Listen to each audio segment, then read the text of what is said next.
আমি একজন government registered চিকিৎসক। আমি চিকিৎসা প্রদান করি, বিদেশি মডার্ন ঔষধ দ্বারা জটিল কঠিন রোগীর চিকিৎসা প্রদান করি। আর আমার গুরুজি ভারতের পশ্চিমবঙ্গের gold medalist doctor Rabin Barman স্যারের দেখানো পথ অনুসারে ক্লাসিক পদ্ধতিতে বিদেশি মডার্ন ঔষধ দ্বারা আমি জটিল কঠিন রোগীর চিকিৎসা প্রদান করি। বন্ধুরা, এখন গ্রীষ্মকাল, সংক্রামক বিভিন্ন রোগ আমাদের আক্রমণ করে থাকে। এই সময় অনাবৃষ্টির কারণে ভূপৃষ্ঠ উত্তপ্ত হয়ে যায়, অতিরিক্ত তাপদাহের কারণে মাঠঘাট ফেটে চৌচির হয়ে যায়, পানির লেয়ার নিচে নেমে যায়, ভূপৃষ্ঠ অত্যাধিক উত্তপ্ত হয়ে যায়, মশা মাছির উপদ্রব বেড়ে যায়। এই সময় সংক্রামক ব্যাধি বেশি ছড়ায়। তাই এই সংক্রামক ব্যাধির হাত থেকে রক্ষা পেতে হলে, আমাদের সুস্থ জীবন যাপন করতে হলে আমরা কিভাবে কোন পথ অবলম্বন করে সুস্থ জীবন যাপন করতে পারবো, সেই জন্যই আজকের ভিডিও নিয়ে হাজির হওয়া। বন্ধুরা, আজকের আলোচ্য বিষয়, গরমে সুস্থ থাকতে হলে খেতে হবে করলা। এই গ্রীষ্মকালে সুস্থ থাকতে হলে খেতে হবে করলা, এই প্রসঙ্গে আজকের আলোচনা। এই গ্রীষ্মকালে করলার কি ভূমিকা, করলা খেলে কি উপকার হবে, করলার মধ্যে কি আছে, করলা রোগ অ্যান্টিডট করার ক্ষমতা রাখে, এই প্রসঙ্গে আজকের আলোচনা। যারা এই মুহূর্তে দেশ ও দেশের বাইরে থেকে আমার ভিডিওটি দেখছেন, সবাইকে সুস্বাস্থ্য হোমিও চ্যানেলের পক্ষ থেকে অসংখ্য ধন্যবাদ। যারা আমার চ্যানেলে নতুন, যারা এখনো সাবস্ক্রাইব করেন নাই, তারা আমার চ্যানেলটি সাবস্ক্রাইব করে রাখুন, যাতে নিত্য প্রয়োজনীয় ভিডিওগুলি আপলোড দেওয়ার সঙ্গে সঙ্গে আপনারা দেখতে পান, অনেক অজানা তথ্য জানতে পারেন, অনেক কিছু শিক্ষা লাভ করতে পারেন। তাহলে চলুন বন্ধুরা, এই গ্রীষ্মকালে কেন করলা খেতে হবে সেই প্রসঙ্গেই আজকের আলোচনা। করলার মধ্যে কি আছে যে করলা এত গুরুত্বপূর্ণ সবজি, সেই প্রসঙ্গে আজকের আলোচনা। শরীর সুস্থ রাখতে হলে খেতে হবে করলা, কারণ করলা তেতো হলেও অনেকেই প্রিয় সবজি হিসাবে এটা গ্রহণ করে থাকেন। কেউ ভাজি পছন্দ করেন, কেউ ভর্তা পছন্দ করেন। এই করলাটা হচ্ছে রুচিবর্ধক খাবার। করলার ঔষধি গুণের কথা বলে শেষ করা যাবে না। পুষ্টিবিদদের মধ্যে এই গরমে স্বস্তি দিতে পারে একমাত্র করলা, শরীরকে সুস্থ রাখতে পারে একমাত্র সবজি হচ্ছে করলা। যেসব কারণে করলা খাবেন, কারণ করলাকে তেতো, তারপরেও কেন খাবেন সেই প্রসঙ্গে এখন আলোচনা। রোগ প্রতিরোধ করার ক্ষমতা রাখে এই করলা। করলাতে আছে ভিটামিন এ, সি, অ্যান্টিঅক্সিডেন্ট, যা রোগ প্রতিরোধ করতে সক্ষম। তাই গ্রীষ্মকালে রোগ প্রতিরোধ করতে করলা খাওয়া একান্ত প্রয়োজন। এছাড়া সর্দি, ফ্লু, সংক্রমণের মতো রোগ, অসুস্থতার ঝুঁকি কমায় এই করলা। সামগ্রিক সুস্থতা বজায় রাখে করলা। যারা হার্টের রোগী, তাদের সুস্থতার জন্য করলা প্রচুর পরিমাণে সহায়তা করে। করলাতে আছে পটাশিয়াম, যার কারণে এই করলা হার্টের রোগীদের জন্য একান্ত প্রয়োজন। করলাতে প্রচুর পরিমাণ পটাশিয়াম, আয়রন, ভিটামিন সি থাকায় এটা রক্তচাপ নিয়ন্ত্রণ করে, কোলেস্টেরলের মাত্রা কমিয়ে রাখে এবং করলা দিয়ে খাবার যদি হার্টের রোগীকে খাওয়ানো যায়, হার্ট ভালো হয়ে যাবে। এই করলা শর্করার মাত্রা নিয়ন্ত্রণ করে। করলা রক্তের শর্করা নিয়ন্ত্রণ করে বলেই ডায়াবেটিসের রোগীদের পর্যাপ্ত পরিমাণ করলা সবজি খেতে হবে। এই করলা গ্লুকোজের মাত্রা কমায়, ডায়াবেটিসের রোগীদের জন্য একটি বিশেষ ভূমিকা রাখে। যাদের অত্যাধিক ওজন, করলাতে প্রচুর পরিমাণ ক্যালোরি আর কার্বোহাইড্রেট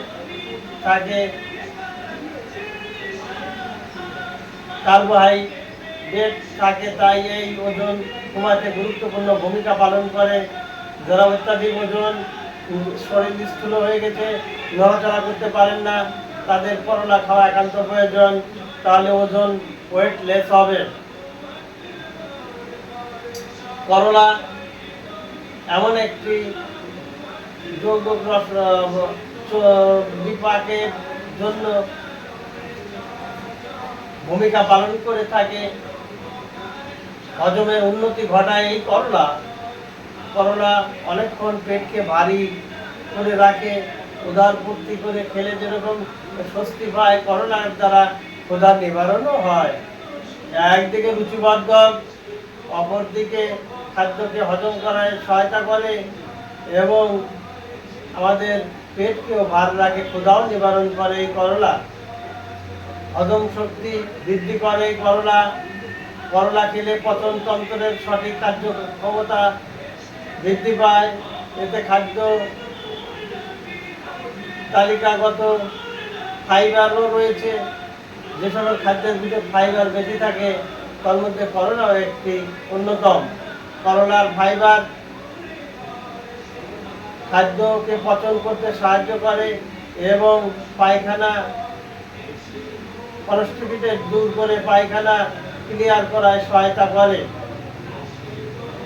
এনজাইম নিঃসরণকে উদ্দীপিত করার কারণে হজম শক্তি বৃদ্ধি পায় এবং পায়খানা ক্লিয়ার করতে সহায়তা করে। হজমের সমস্যা সমাধানে করলায় বিরাট ভূমিকা আছে। তাই বন্ধুরা আমার, যারা হাইপারটেনশনের রোগী, ডায়াবেটিসের রোগী, হৃদরোগের রোগী, তাদের করলা গ্রহণ করা একান্ত প্রয়োজন। যাদের ব্লাড সুগার, বারবার আপনারা মোটায় ডায়াবেটিসের ট্যাবলেট খাচ্ছেন, দিনের ভিতর 3 বার করে ইনসুলিন নিচ্ছেন, শরীরের এমন স্থান নেই যে ফুরান নাই, শরীরকে ঝাঁঝরা করে ফেলেছেন ইনসুলিন ব্যবহার করে করে, তাদের উদ্দেশ্যে বলছি আপনারা করলা নিয়মিত গ্রহণ করুন। করলাতে ভিটামিন এ, সি, অ্যান্টিঅক্সিডেন্ট থাকায় করলা আমাদের শরীরকে চাঙ্গা রাখতে সক্ষম। গ্রীষ্মকালীন সংক্রামক রোগ ব্যাধির হাত থেকে রক্ষা করতে, প্রতিরোধ করতেও সক্ষম। করলা আমাদের পাচক রস তৈরিতে সাহায্য করে। যারা কনস্টিপেটেড রোগী, যারা পায়খানা ক্লিয়ার হয় না, কোষ্ঠকাঠিন্যয় ভুগছেন, এই ফাইবারযুক্ত করলা আপনারা গ্রহণ করুন। তাহলে আপনার কনস্টিপেটেড দূর হয়ে যাবে, নিয়মিত পায়খানা ক্লিয়ার হবে এবং এই তেতো করলা খাওয়ার দরুন আপনার শরীরে রোগ ব্যাধি আক্রমণ করতে পারবে না। শরীরের ইমিউনিটি তৈরি হবে, রোগ প্রতিরোধ ক্ষমতা বৃদ্ধি পাবে, সংক্রামক রোগ শরীরে বাসা বাঁধতে পারবে না। আর এই করলা গ্রীষ্মকালে খেলে আমাদের শরীরকে চাঙ্গা রাখতে সক্ষম। তাই বেশি বেশি করলা খান। ডায়াবেটিসের রোগীরা আপনাদের শরীর থেকে সুগার এর মাত্রা নিয়ন্ত্রণ রাখতে, ডায়াবেটিসকে নিয়ন্ত্রণ রাখতে, গ্লুকোজের পরিমাণ কমাইতে করলা বেশি বেশি গ্রহণ করুন। সুস্থ জীবনযাপনের উদ্দেশ্যে গ্রীষ্মকালীন সবজি এই করলা আমরা বেশি বেশি খাবো। আমাদের শরীরকে উজ্জীবিত রাখবো, শরীরকে রোগ প্রতিরোধ ক্ষমতা তৈরিতে আমরা সহায়তা করব। নিরোগ জীবনযাপন করার জন্য আমাদের খাদ্যের দিকে দৃষ্টি দিতে হবে। যে সকল খাবার গ্রহণ করলে শরীরের ইমিউনিটি শক্তি বৃদ্ধি পাবে, নিরোগ থাকতে সহায়তা করবে, এইরূপ খাদ্য আমরা গ্রহণ করব। সেই খাবারের মধ্যে করলা একটি অন্যতম সবজি। আমরা এই গ্রীষ্মকালে সংক্রামক রোগ থেকে বাঁচতে হলে, শরীরের অ্যান্টিঅক্সিডেন্টের ঘাটতি লাভ করতে হলে, শরীরকে চাঙ্গা রাখতে হলে, রোগমুক্ত রাখতে হলে পর্যাপ্ত পরিমাণ করলা আমরা গ্রহণ করব। বন্ধুরা, করলা কেন গ্রহণ করবেন, করলাতে কি আছে সে প্রসঙ্গে আমি আলোচনা করলাম। আপনাদের এখন সুস্থ জীবনযাপন করতে হলে করলা গ্রহণ করতে হবে, খেতে হবে, তবেই আমাদের শরীর সুস্থ থাকবে, নিরোগ জীবন যাপন করতে সক্ষম হব। তাই বন্ধুরা, আপনারা করলা বেশি বেশি খান, সুস্থ জীবন যাপন করুন। গ্রাম বাংলার মানুষের সুস্থতাই হচ্ছে দেশের উন্নতির প্রধান সোপান। আপনি সুস্থ হলে গ্রাম শহর যেখানেই হোক না কেন, পাড়া প্রতিবেশী সকলেই সুখী। নিজে সুস্থ থাকুন, আপনার জীবনকে দীর্ঘায়ু করুন, এই কামনা করে আজকের আলোচনা এখানে ইতি টানছি। আসসালামু আলাইকুম।